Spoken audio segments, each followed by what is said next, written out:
So welcome to the Prague Writers Festival. The theme of the festival is Dada East. It's not our question mark. First, before I introduce Tom Sandquist, I'd like to thank really the ambassador of Sweden, Catherine van Hedenstam. Catherine, would you just stand up for a second?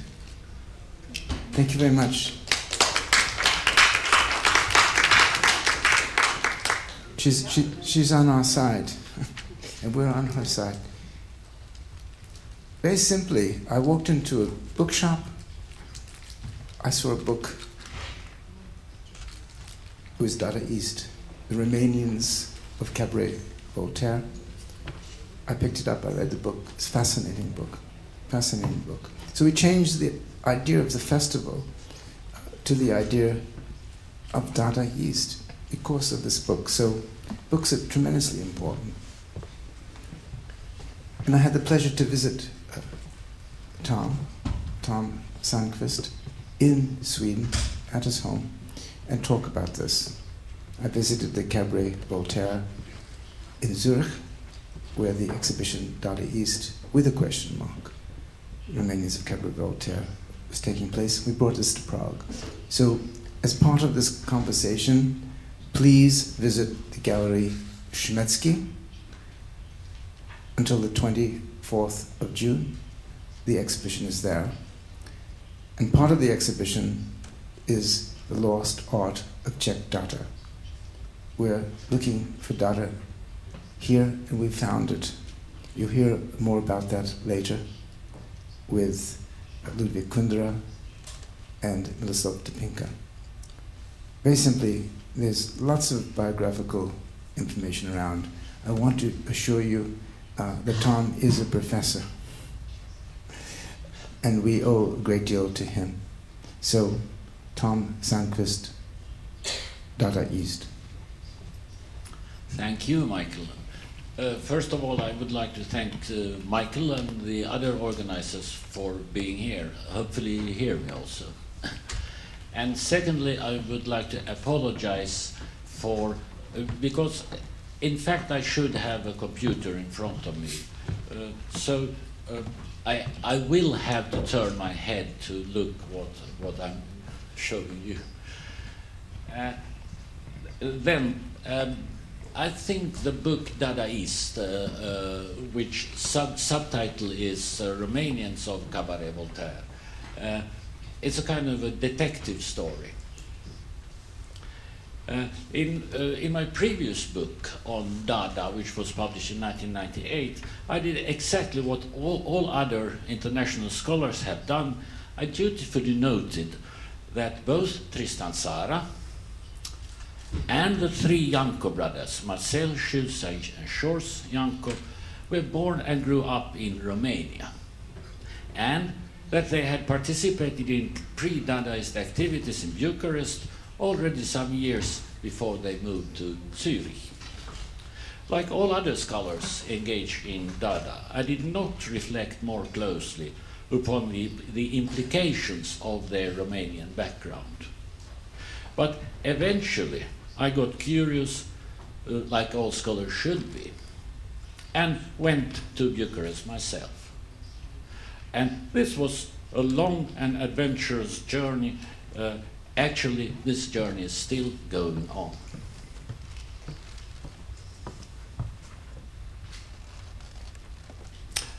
Well, yes, most of the works of reference concerning both art and literature, but also more qualified studies claim that Dada was launched on the 5th of February 1916 when Hugo Ball and Emmy Hemmings opened their long-dreamed Cabaret Voltaire at the restaurant Meierei in Zurich. It started with, I think, the most famous press noticed in culture history. It was in Zürcher Allgemeine Zeitung, with an invitation to all intellectuals, artists, poets, and so on to join the cabaret at Spiegelgasse #1 in Zurich. Here is Hugo Ball and Emmy Hennings in Munich in 1915, and then I show you a poster also. Indeed, what is Dada then? Dada, there you have a word that leads ideas to the hunt, Tristan Tzara said already in 1918, and that is true. No, I'm sorry. While Hugo Ball seems to have been the driving force in regard to the practical arrangements of the cabaret, at least until the arrival of Richard Hülsenbeck, Emmy Hennings was the indisputable star of the cabaret, of the soirees going on. Nevertheless, the artist who eventually became the most famous one, performing on the little stage of the Meierei restaurant, and especially behind it, desperately trying to transform the movement into a global event, was naturally at that time a man, namely Tristan Tzara, who, furthermore, according to Hugo Ball, in his diary Die Flucht aus der Zeit in 1927, belonged to the so-called oriental-looking deputation of 4 men, arriving already to the first performance on the 5th of February. These men, with portfolios and pictures under their arms, were, besides Tzara, Marsejanko, who was there should be a picture. The other one was Artur Segal. Here's a self-portrait from 1910. And he was the most famous artist of them all, actually. He was very famous, participating in many exhibitions throughout Europe already before, and showing such landscapes as this.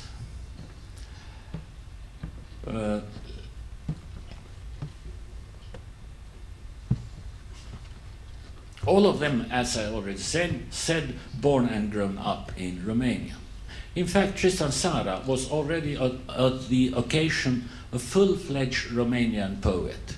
On that same evening, reading some traditional-style poems, which have later been identified as poems published in the Romanian pre-avant-garde journal Chemarea in 1915. Here's one of the poets. I'm sorry for the quality of the picture. The poem is titled Titule. And here's a cover of the Chemarea in 1915. This was a journal founded by Tzara, actually Samuel Rosenstock, together with his close friend, the poet Jon Vinea. In this magazine, Samuel Rosenstock also used his famous pseudonym for the first time, meaning "sad in his own country." With the reference to the French symbolist poet Tristan Corbière as well, one of his sources of inspirations beside Romanian symbolist poets such as Alexandru Macedonski and Ion Minulescu. They are a kind of a pre-absurdists in Romanian literature. Since French symbolism was the current of the day within the emerging avant-garde movements in Bucharest during the first decades of the 20th century, it is no coincidence either that Samuel Rosenstock, as well as Marsejanko, made their first public appearance in the magazine called Symbolul in 1912. Which they actually had founded together with Jon Vinea and others. Here is a bunch of poets in 1912. Tristan Tzara is a person to the left. If also the dramatist and social satirist Jon Luca Caragiale, to the right, had inspired Samuel Rosenstock, in 1928 the poet Georg Boxa baptized his own journal, Urmus. Here is a picture of Bucharest from the late 20s. I'm sorry. Here, the cover of Urmus in 1928. And this was titled after the pseudonym of the judge of the Supreme Court of Appeal in Bucharest, Mr. Demetru Demetrescu Ionescu Busau. The absurdist #1 in Romanian literature, who had committed suicide 5 years earlier. Like Caragiale, he was a spiritual brother of both Alfred Jarry and Christian Morgenstern, influencing not only Tristan Tzara, but also, among others, Eugen Ionescu, with his bizarre pagini, weird pages, absurd and grotesque short stories, defying almost all rules of literary fiction,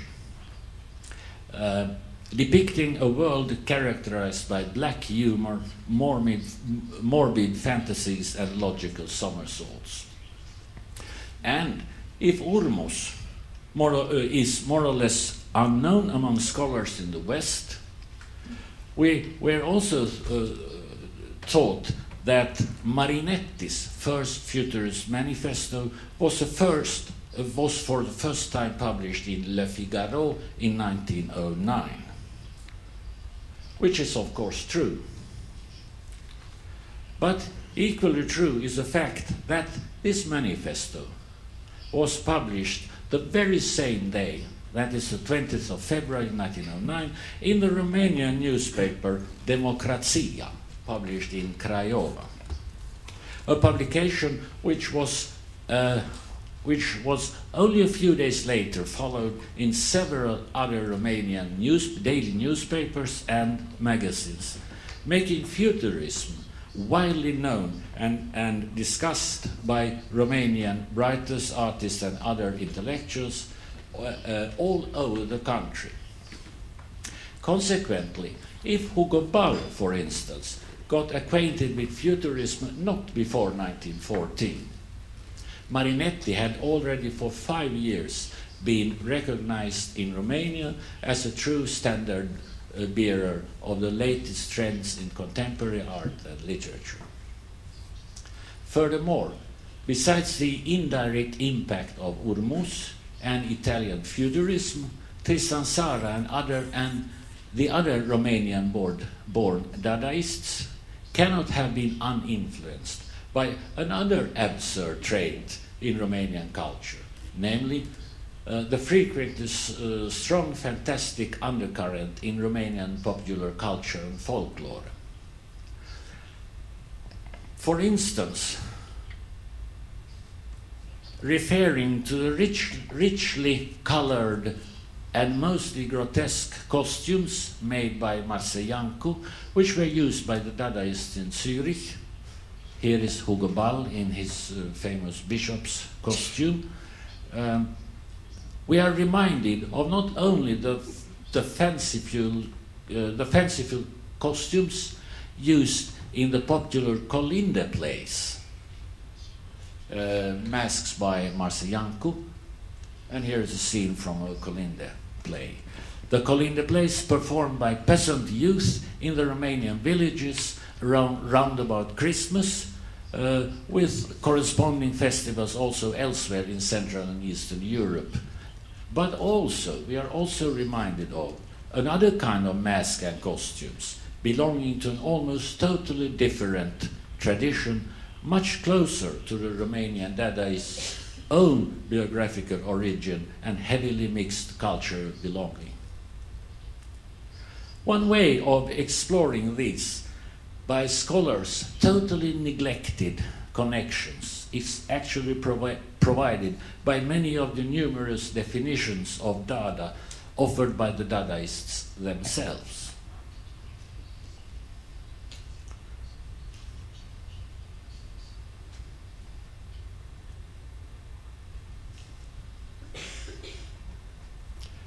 Most of the definitions, if not all, are stressing the non-dogmatic character of Dada, defining it as the ultimate philosophy of affirmation and paradoxes.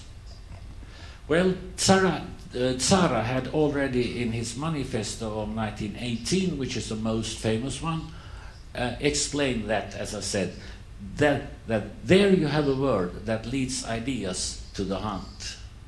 At the same time, he also invites us to find its etymological, or at least its historical or psychological origin.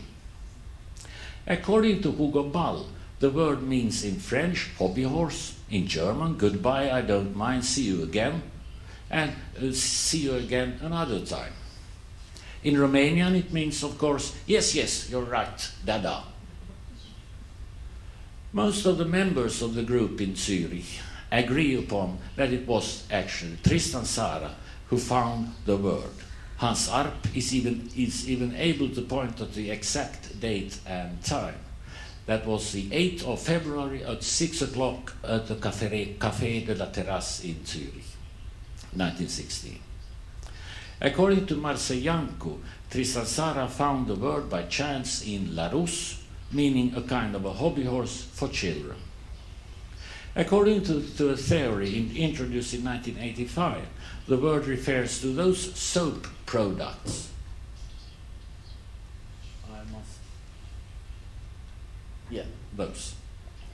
Those soap products made by the perfume company Berry-Manet Company, which dominated the Swiss market at the turn of the century.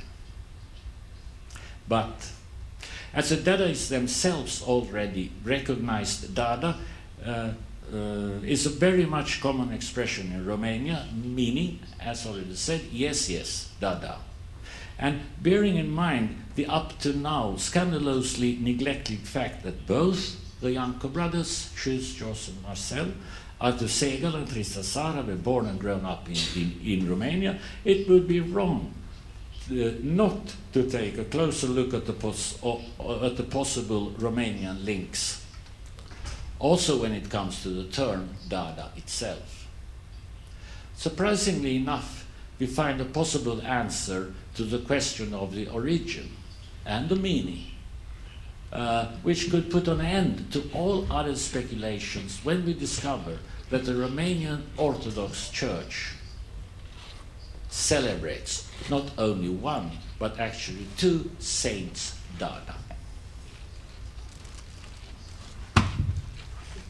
of which the one who suffered martyrdom in 286 after Christ is celebrated on the 28th of April, in accordance with the new calendar, the so-called new style. Interesting is also the fact that this saint was Thracian, that is Romania, and that he was beheaded in the village of Osovia in Dobrodgea, that is in Romania. Indeed, this information actually provided by two Romanian scholars becomes even more curious when we discover that a changeover from the old calendar of saints to the new one in practice was carried out by adding 12 days to the old calendar to get the feast day of the new one, with only a few exceptions. Saint Dada's feast day is today, as mentioned, 28th of April. And if we from this subtract 12 days, we get the 16th of April, which is Tristan Tzara's birthday according to the old calendar. Well, I think that the Romanian connection is even more profound than this, because it sounds like a joke, but it isn't. I think that the Eastern European cultural background must be taken into consideration when it comes to the artistic, ideological, and ideo-historical roots of Dada, which has not been the case in international research efforts.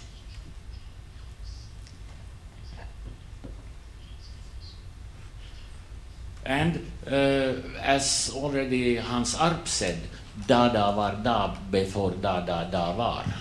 That is, Dada was there already before Dada was there. Almost like God. Indeed, it's also obvious that Dada is linked to God through Saint Dada in the Orthodox calendar, but there is another God. And let's play an intellectual game. I'm very sorry for the quality of this picture, but it's not my fault. Dada cannot be conceived certainly and expressed. Well, I cannot read it. I'm sorry. I should have. But this sounds like very exact definitions made by the Dadaists themselves, but it's not. This could easily go for a definition by the Dadaists, but if we make it like this, there's one word which I have changed into the word of Dada, and this word is Ein Sof. In this text I have changed only one word, as I said, in the original. In fact, this is a definition of Ein Sof, that is Yahweh, or God, in Sefer HaSohar, the Book of Radiance, one of the canonical texts of the Kabbalah, written in the 12th century. It is said that it is also automatic writing. Of course, this would also be nothing but a joke. Was it not for the fact, totally neglected by both international and Romanian scholars, that all of the Romanians in Zurich in 1916, that is in the first month of the movement, were born and grew up in Jewish families. Trisansara in the Moldavian town of Moinești, Artur Segal, whose real name was Aron Sigalu, in Iași, actually in the capital of Moldavia, but he spent his childhood in Botoșani, which is a couple of miles north of Iași, and his family was an Orthodox Hasidic family. And the Janko brothers in Bucharest. Shortly, they grew up within Eastern European Jewry, a fact which must have played a significant role from the orthodoxy of the Sigalu family to the supposed but not fully confirmed assimilation of the Rosenstock family. Remarkable is, for instance, the fact that both Samuel Rosenstock and Aron Sigalu were born and grew up in that part of the country where there were communities with more than 50 and up to 75% Jews, of which there you have a picture from Moinești from this time. Of these Jews, the absolute majority was Ashkenazi Jews confessing Hasidism and speaking Yiddish, a language which easily can be described as Dada East, due to the mixture of linguistic elements of several different origins, a true double Dutch, which at least both Samuel Rosenstock and Aron Sigalu must have known, if not also the Janko brothers, because they went in so-called Israeli school where the language of instruction was Yiddish.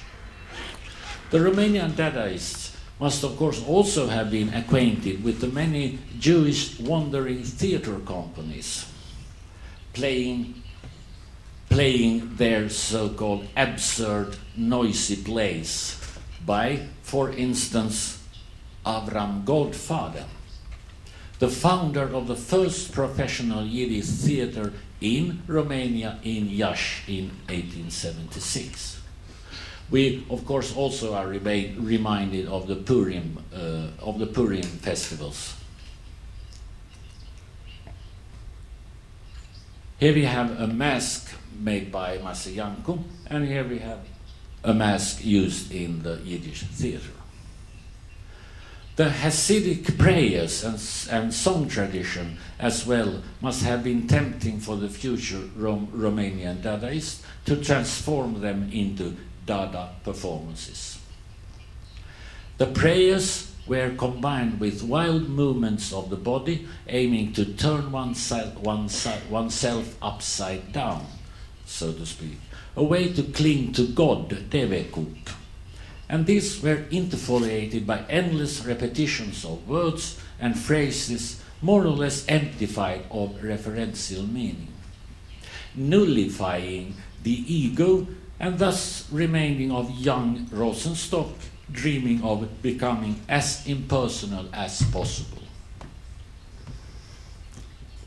In these endless repetitions, also reminding of Tristan Tzara's emphasis on the oral sound value of the words instead of their rational referentiality, all the particular words and phrases have, so to speak, also the same value as brickstones of a non-hierarchical democratic whole, an entity as in the same way as the visual elements of Arthur Segal's painting, for instance here, from 1917. And Arthur Segal, who at that time lived in Ascona in Switzerland, he developed an art theory of his own, and he called it the theory of Gleichwertigkeit, that is, the theory of equality, which he developed this theory in close connection with the notion of pantheism of Hasidism. Within Hasidism, rationality is turned upside down. Everything is equally allowed as forbidden. Even sexual excesses, as well as abnormal, extremely provocative social behavior. It's a kind of a prayer. The referential function of language to refer to reality outside language itself collapses in a way reminding of how the offensive behavior threatens the normal system of social codes. Moreover, Yiddish culture blends the rational with the irrational, the grotesque with the absurd, the high with the low, the madness and the logic in a way that too much reminds of Dadaist poems and soirees to be a mere coincidence, without significance for the Romanian Dadaists in Zurich.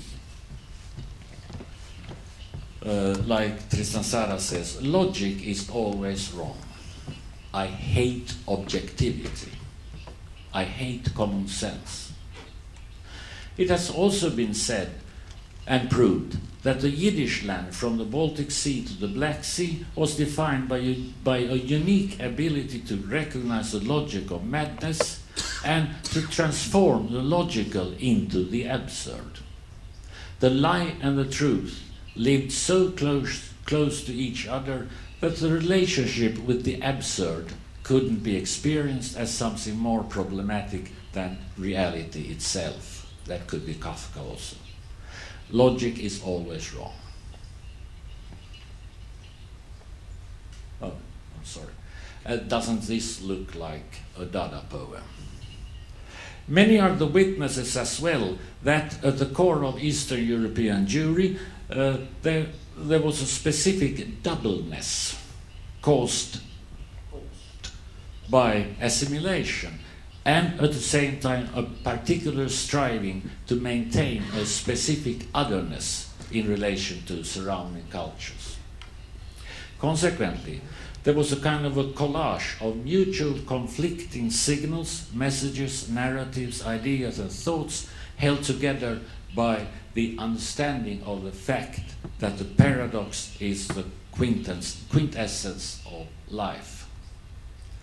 Ideal, ideal, ideal, knowledge, knowledge, knowledge, boom, boom, boom. Tristan Tzara.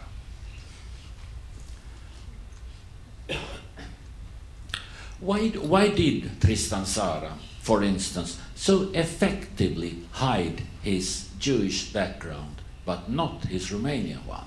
He read his Romanian poets, for instance, already at the first evening. And doesn't he poke fun of both himself and the cliché of the poor Eastern Jew as the constantly peddling clothier, when he, in 1920, urged us to buy the clothes from Mr. A.A., Tristan Tzara's alter ego, Mr. A.A., who gives 25% discount on everything, and who has blue eyes as well. In the same manifesto of Mr. A.A., the anti-philosopher, Tristan Tzara also seems to play the same hide-and-seek as so many contemporary assimilated Jews did at that time, doing everything possible to melt into the culture of the majority, while fighting their bad consciousness over their own self-deception in regard to their own cultural origin. I hope I have. Take a good look at me. I'm an idiot. I'm a clown. I'm a faker. Take a good look at me. I'm ugly. My face has no expression. I don't remember what I am. Well, I'm little. I am like all of you. And simultaneously, Tzara seems to address himself to both the non-Jewish majority and indirectly to the Jews not yet assimilated, when he recommends them not to do what he himself has done.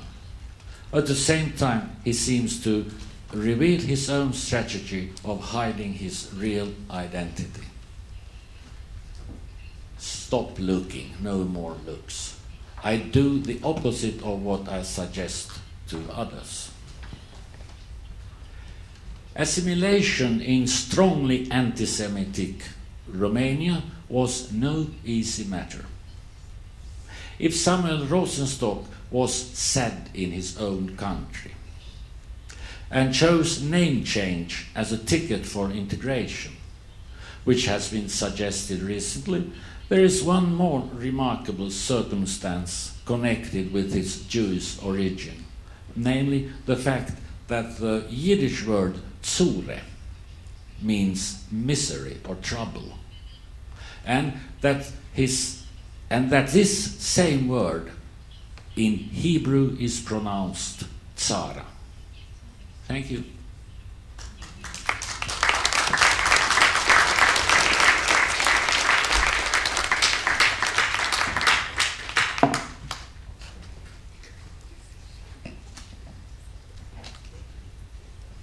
Usually we have questions. Why, the usual. I'd like to just move on and thank Tom very much for his talk. And to say, the festival is a family. Tom is here. So speak to him if you have some questions with great pleasure. We just want to carry on and carry forth with really our next talk from very distinguished poets, Czech poets. So the talk will be in Czech. So those who don't have headphones and wish to hear it in English, please get these headphones now. The next conversation, talk together, is about really Czech Dada. Does Czech Dada exist? Has it exist? And will it exist after the talk? So I'd like to welcome Ludwig Kundra. Ludwig, please join us. Ludwig.